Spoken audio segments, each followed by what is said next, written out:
qu'il y avait la certitude que, contrairement à ce qu'ils disent, l'un n'est pas le rempart de l'autre. Ils votent ensemble les motions de censure. On avait déjà le désordre et les extrêmes étaient là. Et donc, j'ai pris une décision qui est une décision de confiance dans le peuple, c'est-à-dire vous, nous. Et donc, il ne faut pas avoir peur pour le 30 juin prochain. Il faut aller voter, il faut convaincre et il faut voter en responsabilité.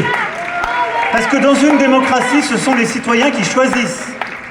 Je vous le dis en vérité, donc j'entends partout, il n'y a pas de démocratie qui tienne ou de politique qui tienne sans le peuple. Et j'entends, il y a plein de gens qui voudraient dissoudre le peuple. Non. Il y a plein de gens qui voudraient gouverner malgré le peuple. Non. Moi, j'ai confiance dans le peuple français. Son intelligence, sa force. Il y a plein de différences et de différences respectables. Il y a plein de femmes et d'hommes qui auront à gouverner ensemble, quelles que soient leurs différences. Mais il y a des extrêmes qu'on ne peut pas laisser passer. Et donc je vous le dis, en responsabilité, on ne peut pas l'air de rien les laisser monter en se disant c'est très grave et ça va arriver. C'est maintenant qu'il faut être responsable et qu'il faut le faire. Et je vous le dis, la culture fait partie de ce combat. J'ai entendu beaucoup de choses aussi sur la culture. Elle fait partie, et c'est l'un des plus beaux combats politiques. Parce que la culture, c'est ce qui permet à des femmes et des hommes qui viennent d'horizons très différents de montrer qu'ils ont quelque chose de commun. C'est un langage d'universalité. C'est la promesse de la France et de la République.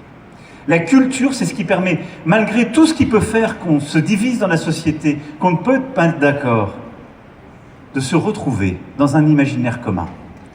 Et c'est pour ça que, du pass culture à ce qu'on a fait pour l'éducation artistique et culturelle, à tout ce qui est fait partout en France par des compagnies, qu'elles soient publiques ou privées, de nos artistes de théâtre, de danse, nos clowns, nos musiciens, c'est un formidable ferment, en quelque sorte, de république et de cohésion.